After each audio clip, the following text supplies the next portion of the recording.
कि 24 4 में 24 आएंगे। मैं कहता हूं कि 24 नहीं 40 आएंगे। मंच में बैठे हमारे एमआईएम के प्रवक्ता महाराष्ट्र से चलकर आए हमारे पूर्व विधायक वारिस पठान साहब और बिहार के सदर अख्तरुल इमान साहब, मंच में बैठे आदिल साहब, आफ्ताब इंजीनियर साहब, इश्तियाक बाबू और मंच में बैठे सारे वरिष्ठ नेतागण। सबसे पहले मैं सरवर भाई को बधाई देना चाहता हूं जिन्होंने आज विधिवत सदस्यता ग्रहण किया।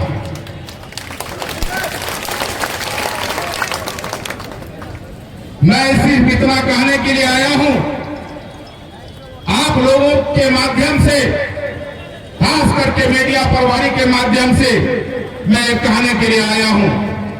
चाय वाला का बेटा चाय वाला से मैं कहने के लिए आया हूं। आप लोग समझ ही गए होंगे, एक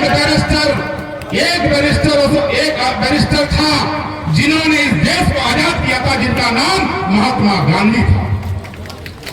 दूसरा बैरिस्टर था जिन्होंने इस देश का संविधान को बनाने किया, जिसका नाम अंबेडकर था। और मैं गर्व के साथ कहना चाहूंगा, तीसरा बैरिस्टर जिनका नाम असदुद्दीन ओवैसी था। मैं गर्व से कहना चाहूंगा, मैं उस नेता के साथ हूं जिन्होंने एमआईएम के लोगों को मुंह में बोली दिया। आज जो मेरा बोली भी सुन रहे हैं, आज उन्हीं का दिन है। आप लोग कह रहे हैं और आप लोग कहते हैं कि हमारे बगैर राजद वाले का सरकार नहीं बनेगा। मैं कहता हूं कि हम लोगों का सरकार बनेगा। आप लोग मधु कोरा का नाम सुने होंगे, झारखंड का एक निर्दलीय से जीता था, उन्होंने मुख्यमंत्री बना था। अगर आप 40 सीट दे देंगे तो हम लोग मुख्यमंत्री बनेंगे। लेकिन तय हम लोगों को करना होगा, तय हम लोगों को करना होगा कि हम 40 सीट जिताएंगे कि नहीं जिताएंगे। जिस दिन 40 सीट आप जिता देंगे, उस दिन आपका सरकार भी होगा, आपका नेता भी होगा और आपका काम भी होगा। 14% वाले लोग कहते हैं कि हम मुख्यमंत्री बनेंगे और हम लोग 17% वाले दरी और कुर्सी बिछाएंगे। ऐसा नहीं होगा। यादव का नेता है लालू यादव, कुर्मी का नेता है नीतीश कुमार, संथाली भाई का नेता है शिबू सोरेन, जाट का नेता है चौटाला का बेटा और हरियाणा का नेता है मायावती और पंजाबी का नेता है कौन बादल। मैं आपसे पूछता हूं, आपका नेता कौन है? कौन है आपका नेता? जिस दिन आपका नेता चुना जाएगा, उस दिन आपका हक का भी बात होगा।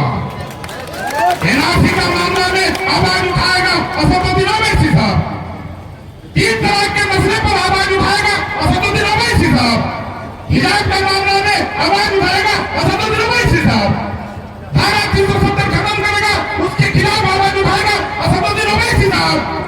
वक्त संशोधन बिल पारित हो रहा था जिस दिन, उस दिन चिल्ला चिल्ला करके अपने कौमों से कह रहा था कि मेरे कौमों, मेरे हिंदुस्तान वासियों, आज अगर एक के जगह 10 होता तो हिंदुस्तान में वक्त काला कानून, वक्त संशोधन बिल पारित नहीं होता। हम तय कीजिए, जिस दिन हम और आप मजबूती से खड़ा हो जाएंगे, उस दिन आपका कोई भी विरोध में कानून पास नहीं हो। समझ गए? हम लोग अपने आप को सुधारिए। किसी को भी टिकट मिले, आप नेता को मत देखिए, आप एमआईएम को देखिए, या असदुद्दीन ओवैसी साहब का चेहरा देखिए, अख्तरुल इमान साहब का चेहरा देखिए और उस आदमी को जिता के भेजिए। फिर देखिए, आप तो 6 सीट मांगने के लिए गए थे हमारे सदर साहब, अगर वो चल करके तेजस्वी यादव चल करके हमारे चौखट में अगर नाक नहीं रगड़ा तो मैं राजनीति छोड़ दूंगा। जिस दिन 40 सीट हो जाएंगे उस दिन सरकार भी हमारा होगा, मुख्यमंत्री भी हमारा होगा। हम उप मुख्यमंत्री क्यों बनेंगे? हम 17% आबादी वाले हैं, हम लोग मुख्यमंत्री बनेंगे। मुख्यमंत्री नहीं, हम लोग मुख्यमंत्री बनेंगे। अब तो मेरे साथ रहीम भी है और राम भी है, पासवान जी भी हमारे साथ है, रंजीत राणा भी है। कोई अगर कहता है कि इसे मुसलमान का पार्टी है तो बेवकूफ है। कल तक हम अगर कांग्रेस में थे तो हमारा लीडर सोनिया गांधी था, तो उस समय कोई नहीं पूछा था कि तुम्हारा कौन नेता है। और राजद में कोई है, उसका नेता अगर लालू यादव है तो कोई नहीं पूछा था। और कोई पार्टी में अगर है उससे कोई नहीं पूछा था। आज बैरिस्टर असदुद्दीन नाम है राष्ट्रीय अध्यक्ष का, तो आज मुसलमान का नारा दिया जाता है। हक का आवाज करता है, हक का आवाज उठाता है। मैं आपसे इतना ही दरख्वास्त करूंगा, चाहे वो बहादुरगंज हो, चाहे वो कोचा दामन हो, चाहे वो ठाकुरगंज हो, चाहे वो किशनगंज हो, चाहे बिहार का किसी भी सीट से हमारा MIM पार्टी रहे, उसको लगता है कीजिए। फिर देखिए लालू जी का बेटा तेजस्वी अगर नाक रगड़ने के लिए नहीं आया तो उस दिन से मैं राजनीति छोड़ दूंगा। यही